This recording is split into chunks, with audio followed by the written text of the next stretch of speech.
അർജുനു വേണ്ടിയുള്ള തിരച്ചിൽ വീണ്ടും ആരംഭിക്കാൻ വേണ്ടി ഗോവയിൽ നിന്ന് ഡർജർ യന്ത്രം ശിരൂർ ഗംഗാവലി പുഴയിലെത്തി.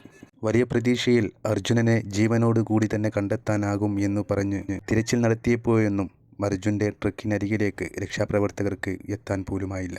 അർജുൻ്റെ വിയോഗം വലിയ പ്രയാസമാണ് അർജുൻ്റെ കുടുംബത്തിനും കേരളത്തിലെ ഓരോ മനുഷ്യനും നൽകിയത്. കരഞ്ഞു കേണ് പ്രാർത്ഥിച്ചു എല്ലാവരും.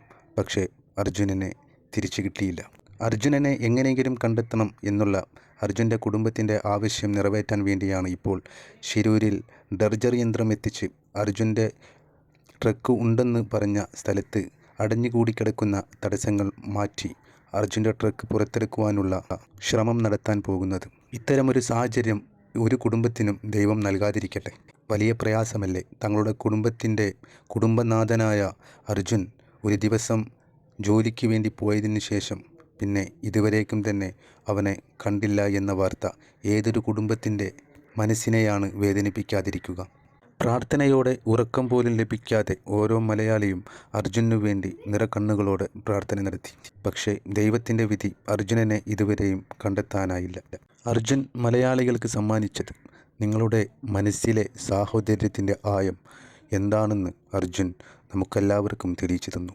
അതെ, വേറെ എവിടെയും ഇതുപോലെ ഒരു ജീവന് വേണ്ടി എല്ലാവരും കൂട്ടമായിരുന്ന് ജാതി മതഭേദമന്യേ പ്രാർത്ഥന നടത്തിയ ചരിത്രമുണ്ടായില്ല.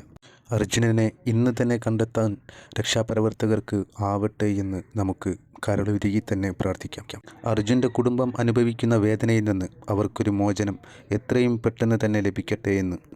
ഈശ്വർ മൽപേ തൻ്റെ ജീവൻ പണയം വെച്ച് പുഴയുടെ ആഴങ്ങളിലേക്ക് ഇറങ്ങിച്ചെന്നപ്പോഴും അർജുൻ്റെ ട്രക്കിനരികിലേക്ക് എത്താൻ അദ്ദേഹത്തിനായില്ല.